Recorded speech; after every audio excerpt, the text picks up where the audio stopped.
Moldus et bienvenue dans un nouveau top 7.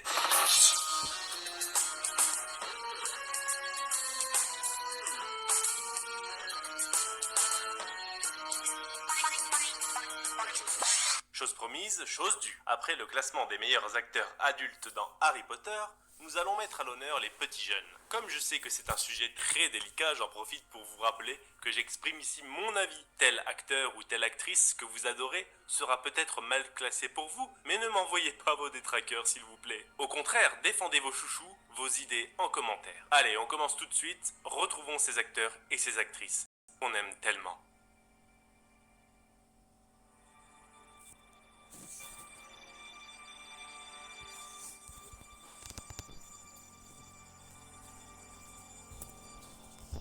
On commence par un gros morceau avec l'interprète du personnage ayant droit à l'une des plus belles évolutions de notre saga, l'autre sorcier élu, Neville Londubat.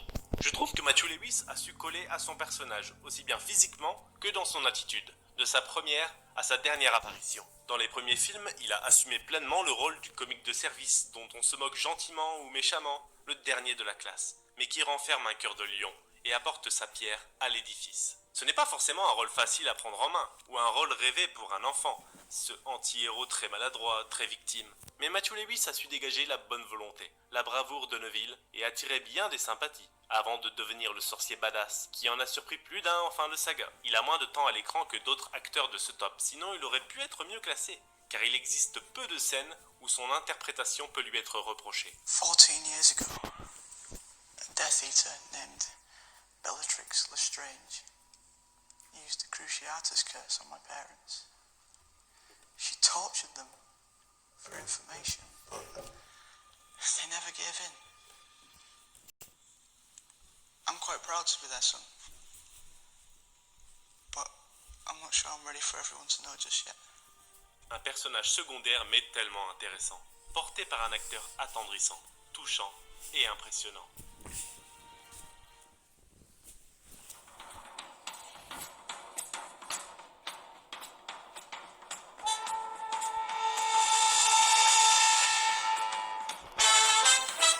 Difficile pour moi de placer les jumeaux en numéro 6, je les adore tellement, mais c'est déjà une belle place pour les Weasley les plus drôles de notre saga. En réalité, les jumeaux n'ont pas tant de temps à l'écran que ça dans chaque film, mais c'est toujours synonyme de sourire, de bons moments, avec des interprétations collant parfaitement aux personnages des romans. Virevoltant, gentiment insolent, blagueur, toujours léger, les jumeaux Phelps ont parfaitement retranscrit leur alchimie fraternelle dans les films au service des jumeaux Weasley.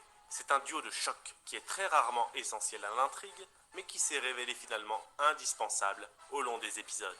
De plus, ils avaient aussi des scènes clés à ne pas rater, et James et Oliver ont su se révéler très touchants lorsque le rire n'était pas de mise. How are you feeling, Georgie? Saint-like. Come again? Saint-like. I'm holy. I'm holy, Fred. You get it? The whole wide world of ear-related humour, and you go for I'm holy. It's pathetic. Reckon I'm still better looking than you. La blessure de George notamment, la mort de Fred, évidemment.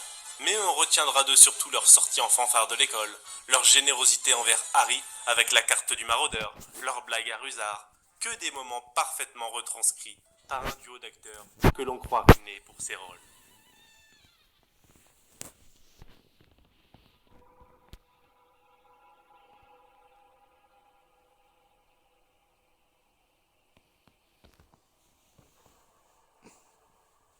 Ah, votre Tom Felton. Je sais qu'il peut compter sur d'innombrables fans, et par rapport à son temps à l'écran, cette 5e place est une très bonne récompense. Pourtant, je n'aime pas particulièrement Drago Malfoy, mais il faut reconnaître que son interprète a su très bien jouer les deux faces du jeune Serpentard. Parfait dans le rôle du petit blondinet prétentieux qui fait tout pour mettre des bâtons dans les roues du héros, assez effacé dans Harry Potter 4 et 5 pour moi, ce qui lui vaut surtout sa place, c'est son grand rôle dans Harry Potter et le prince de sang mêlé. Le basculement de Drago dans cette 6e aventure était à ne surtout pas rater pour ne pas briser totalement le personnage. Et Tom Felton a livré une très bonne performance dans ces scènes. On le sent tellement torturé, à bout de ce qu'il est capable de faire comme méchanceté. On voit presque l'ombre de Voldemort planer au-dessus de lui, le menacer, et sa seule scène avec Dumbledore est si touchante. Years ago, I knew a boy.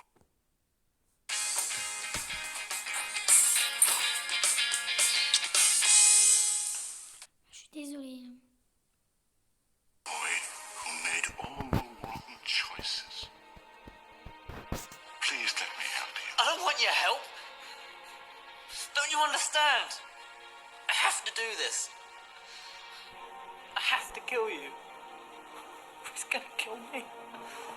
Comme d'autres dans ce classement, il a répondu présent au moment où beaucoup de choses reposaient sur lui. Il a su se dégager de ce qui caractérisait son personnage autrefois. Offrir autre chose. Chapeau bas, monsieur le Serpentard.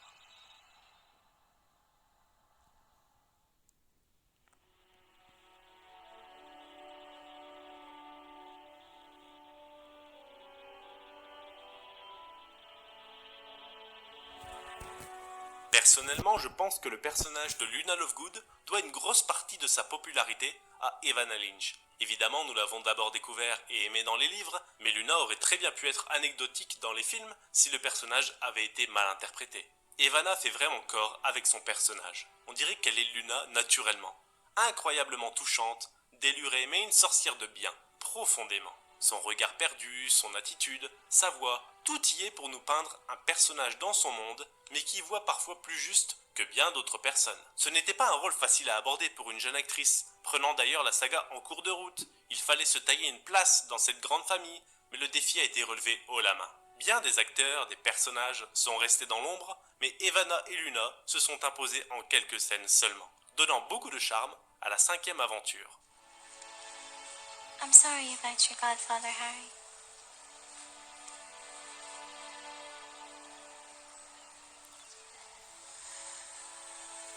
Are you sure you don't want any help looking? That's all right. Anyway, my mum always said things we lose have a way of coming back to the end. If not always in the way we expect.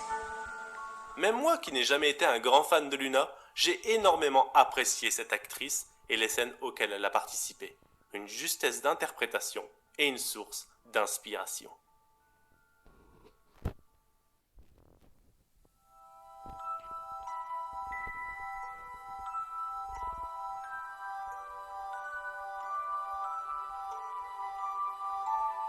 Aïe aïe aïe aïe aïe, le sujet sensible, gardez votre calme, je vous explique. Emma Watson est une actrice et une femme extraordinaire, qui a fait énormément de chemin, qui a une carrière superbe.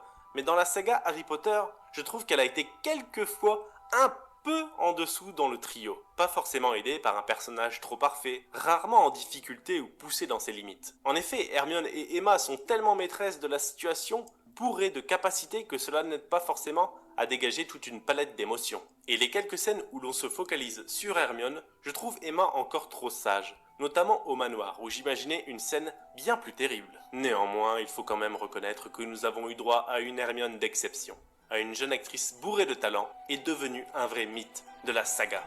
You'll be okay, Harry. You're a great wizard. You really are. Not as good as you. Me, books, and cleverness. There are more important things. Friendship and bravery. And Harry, just be careful. C'est ce petit manque d'émotions fortes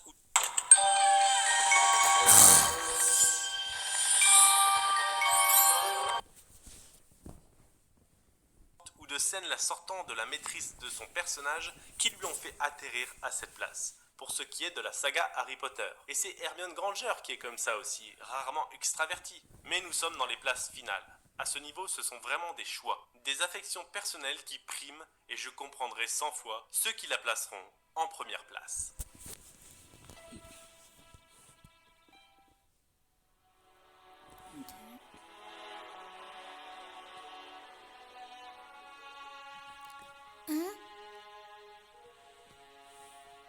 La pièce maîtresse de la saga, le personnage au cœur de tout, le survivant, et je trouve quand même qu'Harry Potter ne nous a pas déçus. On sent que Daniel s'est investi dans son rôle à fond pendant ces 10 ans, et on peut lui reprocher peu de choses. Il y a mis tout son cœur et toute son énergie, mais je vais commencer par ce qui lui vaut cette deuxième place et pas la première. Je trouve qu'à quelques moments clés, il aurait pu faire mieux, comme les moments de tristesse par exemple. Il n'y a qu'à la mort de Sirius où il se lâche un peu, mais pour Dumbledore c'est trop calme, trop discret. Après, je vous l'avoue, c'est la mise en scène qui voulait ça, mais c'est bien dommage. Côté amour aussi, vous savez que Harry et Ginny n'est pas un couple qui me passionne. Bon, en revanche, il ne faut pas lui enlever le talent indéniable dont il a pu faire preuve tout le reste de la saga. La bravoure de Harry, sa bonté, son émerveillement, ses peurs.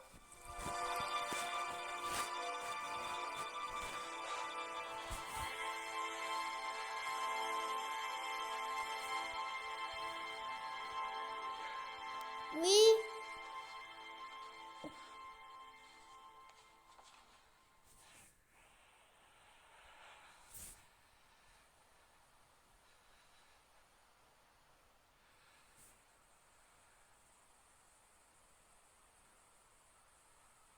J'adore les autres expressions qu'il a pu montrer, ces moments de bonheur, de relâchement. Et même si Harry est un personnage marqué par les tragédies, il fallait réussir ses joies, ses victoires. Et Daniel n'a jamais failli. Il a dû porter la saga.